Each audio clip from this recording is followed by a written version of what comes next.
সর্ষে ইলিশ তো অনেক খেয়েছেন বন্ধুরা। আজ আমি যেভাবে বানাচ্ছি এই পদ্ধতিতে সর্ষে ইলিশ একবার বানিয়ে খেয়ে দেখুন। এর স্বাদ গন্ধ কোনোটাই কিন্তু ভুলতে পারবেন না। নমস্কার বন্ধুরা, আমি টুটুল।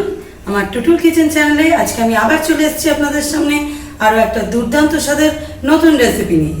আজকে যে রেসিপিটা আমি আপনাদের জন্য নিয়ে এসেছি তা হলো সেরা স্বাদের সর্ষে ইলিশ। সর্ষে ইলিশ আপনারা অনেক খেয়েছেন বন্ধুরা, কিন্তু আজকে আমি যে পদ্ধতিতে সে সর্ষে ইলিশ বানাবো তার স্বাদ হবে দুর্দান্ত, যা আপনারা কল্পনাও করতে পারেন না। তাহলে চলুন সেটা শুরু করা যাক। বন্ধুরা, সর্ষে ইলিশের জন্য আগে নিয়ে নিয়েছি ফ্রেশ সুন্দর ইলিশ মাছ। আমি সুন্দর করে ধুয়ে পরিষ্কার করে নিয়েছি। এবার এতে আমি দিয়ে দেব 1 চা চামচ নুন।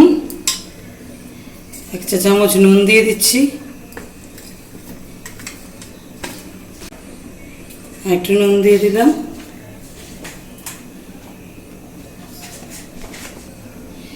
দিয়ে দিচ্ছি হলুদ প্রয়োজন মতো। এবার নুন হলুদটা কিন্তু আমি খুব ভালো করে প্রত্যেকটা মাছের গায়ে মাখিয়ে নেব। ইলিশ মাছে কিন্তু এই নুন হলুদ মাখানোটা সুন্দর করে মাখাতে হয়, তাহলে এর স্বাদটা কিন্তু অনেক বেশি আসে। আর একটা জিনিস আপনাদের বলে দিই বন্ধুরা, এই যে ইলিশ মাছের পেটের ভেতরে যে আমরা তেল পোটা বলুন বা যাই বলুন থাকে, সেটা কিন্তু সবসময় দেখুন আমি আলাদা করে বের করে নিয়েছি।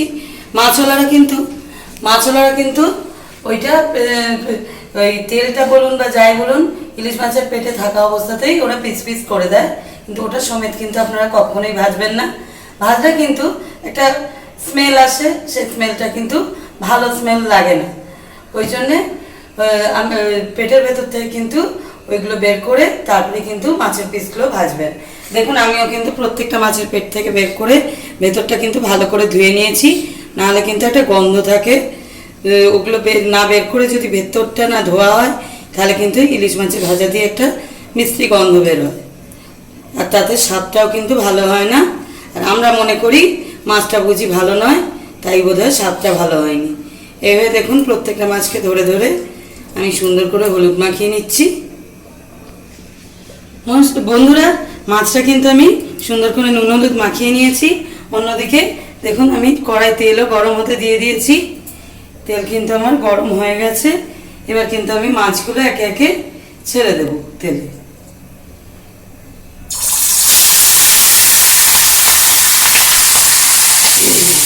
দেখুন বন্ধুরা, আমি কিন্তু একবারে 3 পিস মাছ ভাজতে দিয়ে দিয়েছি। দেখুন বন্ধুরা, মাছগুলো কিন্তু আমি কিন্তু খুব হার্ড করে ইলিশ মাছ ভাজি না বন্ধুরা। ইলিশ মাছ কিন্তু খুব হার্ড ভাজলে টেস্ট কিন্তু নষ্ট হয়ে যায়। এক পিসটা ভাজা হয়ে গেছে, আমি কিন্তু এবার আস্তে করে উল্টে দিচ্ছি।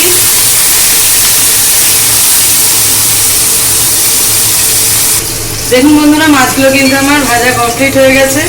আমি এবার তুলে নিচ্ছি।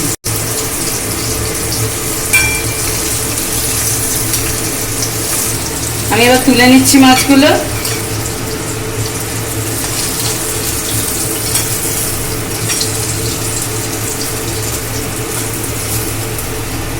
দেখুন বন্ধুরা, সুন্দর করে ভেজে নিয়েছি। এবার আবার দিয়ে দিচ্ছি বন্ধুরা তেলেতে বাকি মাছগুলো। এই পর্যায়ে কিন্তু আঁচ সবসময় হালকা রাখবেন, নাহলে কিন্তু ইলিশ মাছ পুড়ে গেলে কিন্তু ভালো লাগে না। এইভাবে বন্ধুরা আমি সবকটা মাছ ভেজে নিচ্ছি। বন্ধুরা, মাছগুলো আমি সব ভেজে রেডি করে নিয়েছি। এই যে দেখুন মাছগুলো সবকটা আমি ভেজে নিয়েছি। মুড়োটাও আমি ভেজে নিয়েছি। আমার নিজেরই মুড়ো খেতে খুব ভালো লাগে, ওই জন্য মুড়োটা আমি ঝালে দিই। আর মাছ ভাজারই তেলটায় দেখুন আমি কিন্তু একটু মৌরি ফোড়ন দেবো। অনেকে 5 ফোড়ন দিয়ে থাকে বন্ধুরা, আপনারাও দিতে পারেন, কিন্তু আমি মৌরিটা দিই আর মেথি ফোড়ন দিই। তার কারণ 5 ফোড়নটা দিলে মুখে রাঁধুনি বলে একটা জিনিস থাকে, সেটা পড়লে কিন্তু এই যে মেথি দিয়ে দিচ্ছি অল্প করে। রাঁধুনিটা মুখে পড়লে কিন্তু বা জিরেগুলো মুখে পড়লে ভালো লাগে না, তাই আমি মৌরি আর মেথিটা কিন্তু ফোড়ন দিয়ে থাকি। এবার বন্ধুরা এতে একটু তেল দিয়ে দেবো। তেলটা মাছ ভাজার যে তেলটা আছে এটা কিন্তু কম আছে, ওই জন্য আমি তেলটা দিয়ে দিলাম। আমি কিন্তু বন্ধুরা মাছ ভাজা থেকে আরম্ভ করে মাছের রান্না সমস্ত কিছুই সরষের তেলে করছি। ইলিশ মাছ কিন্তু বন্ধুরা সরষের তেল ছাড়া একদমই ভালো হয় না। আপনারা যে কোনো অন্য মাছ তাও সাদা তেলে করতে পারেন, কিন্তু ইলিশ মাছটা কিন্তু আমি সবসময়ই বলবো সরষের তেল ছাড়া করবেন না। এবার কিন্তু বন্ধুরা এই যে আমি ফোড়ন দিয়েছি তেলের মধ্যে, এতে আমি জল ঢেলে দিচ্ছি। জল ঢেলে দিচ্ছি মানে কিন্তু রান্নাটা খারাপ করে দিচ্ছি না, প্রয়োজন মতো জল কিন্তু দিতে হবে, বুঝে দিতে হবে। বেশি জল কিন্তু একদমই যেন না হয়, ইলিশ মাছ বেশি ঝোল হলে কিন্তু ভালো লাগে না।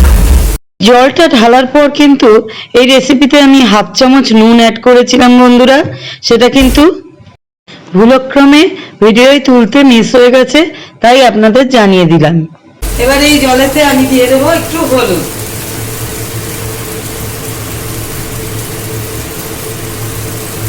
একটু হলুদ গুঁড়ো দিয়ে দিলাম। হলুদটা কিন্তু সঙ্গে সঙ্গে মিশিয়ে দিতে হবে, নাহলে লাভ ক্রিয়েট হয়ে যাবে। মিশিয়ে দিলাম। একটু দিয়ে দেবো কাশ্মীরি রেড চিলি পাউডার, এই যে দিয়ে দিচ্ছি। এটাকেও সুন্দর করে মিশিয়ে দেবো।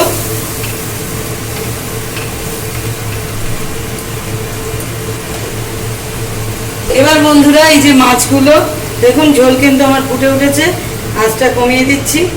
এবার কিন্তু এই যে মাছগুলো আমি একে একে ঝোলের মধ্যে দিয়ে দিচ্ছি।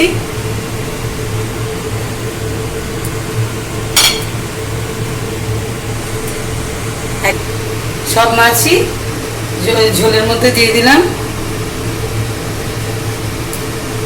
মুড়োটাও উপর থেকে দিয়ে দিলাম। ইলিশ মাছে কিন্তু সবসময় জলটা খুব বুঝে দিতে হয়। জল যদি বেশি হয়ে যায় তাহলে কিন্তু টেস্ট একদম নষ্ট হয়ে যাবে। এবার আমি এটাকে ফুটতে দেব।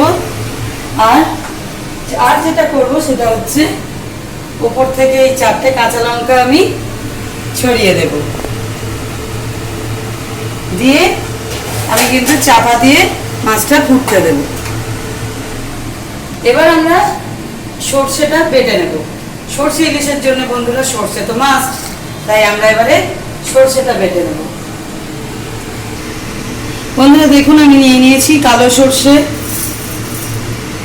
2 টেবিল স্পুন মতো কালো সর্ষে দিয়ে আমি কিন্তু এই ঝালটা করব। 2 টেবিল স্পুন কালো সর্ষে আমি মিক্সির জারে নিয়ে নিলাম। বন্ধুরা ইলিশ মাছের ঝাল কিন্তু কালো সর্ষে ছাড়া একদমই হয় না। যারা বলে যে সাদা সর্ষে দিয়ে ইলিশ মাছের ঝাল করুন, একদমই কিন্তু ভুল কথা। একদম কিন্তু ভালো খেতে লাগে না বন্ধুরা। কালো সর্ষে দিয়ে যে ঝাঁঝ যে স্বাদ ইলিশ মাছের ঝালটাই হবে, সেটা কিন্তু সাদা সর্ষেতে কখনোই হয় না। তাই জন্য আমি সবসময় ইলিশ মাছের ঝাল কালো সর্ষে দিয়ে করি। আর যদি কারোর কালো সর্ষেতে প্রবলেম হয়ে থাকে তাহলে হাফ সাদা সর্ষে দিতে পারে। যেমন আমি এই 2 টেবিল স্পুন কালো সর্ষে দিলাম, এর মধ্যে 1 টেবিল স্পুন সাদা সর্ষে, 1 টেবিল স্পুন কালো সর্ষে দিয়েও করতে পারে, কিন্তু কালো সর্ষেটা কিন্তু মাস্ট। তাই আমি এবার সর্ষেটা বেটে নেব। এই যে এর মধ্যে আমি দিয়ে দেব শুকনো লঙ্কা। আমি এখানে বন্ধুরা 2টো শুকনো লঙ্কা দিয়ে দিচ্ছি বড় বড়। বন্ধুরা অল্প জল দিয়ে আমি সর্ষে আর লঙ্কাটা কিন্তু বেটে নিচ্ছি।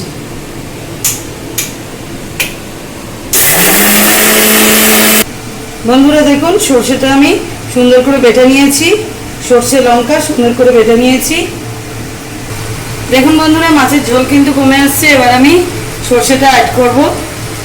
সর্ষেটা দিয়ে কিন্তু বন্ধুরা আমরা বেশি কিন্তু ফোটাবো না, বেশি ফোটানো হলে এর যে স্বাদ গন্ধ ঝাঁঝ সবই কিন্তু অনেকটা নষ্ট হয়ে যায়, তাই জন্য হালকা ফুটিয়ে নেব। দেখুন বন্ধুরা সর্ষেটা আমি দিয়ে দিয়েছি ওপর থেকে। হালকা করে মিশিয়ে দেব। সর্ষেটা লাস্টে দিলে এর স্বাদ গন্ধ সবই কিন্তু অনেক বেশি পাওয়া যায়। প্রথমে দিয়ে ফোটালে কিন্তু এর স্বাদটা অনেকটাই কমে যায় বন্ধুরা। এবার কিন্তু যে ভাইটাল জিনিসটা আমি অ্যাড করব সেটা কিন্তু এর স্বাদ গন্ধ অনেকটাই বাড়িয়ে দেবে। মুড়োগুলো সাইড করে দিলাম। এবার আমি দিয়ে দেবো সর্ষের তেল।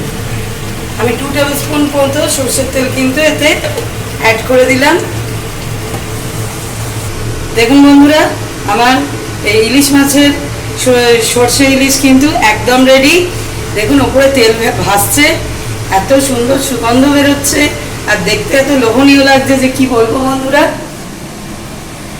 ব্যাস এইভাবে বানিয়ে ফেলুন আর বর্ষাকালে জমিয়ে খাওয়া দাওয়া করুন বন্ধুরা। তাহলে আজকের মতো ভিডিও এখানেই শেষ করছি। আবার ফিরে আসবো আরো একটা দুর্দান্ত স্বাদের রেসিপি নিয়ে খুব শীঘ্রই আপনাদের সামনে। আজকের মতো নমস্কার।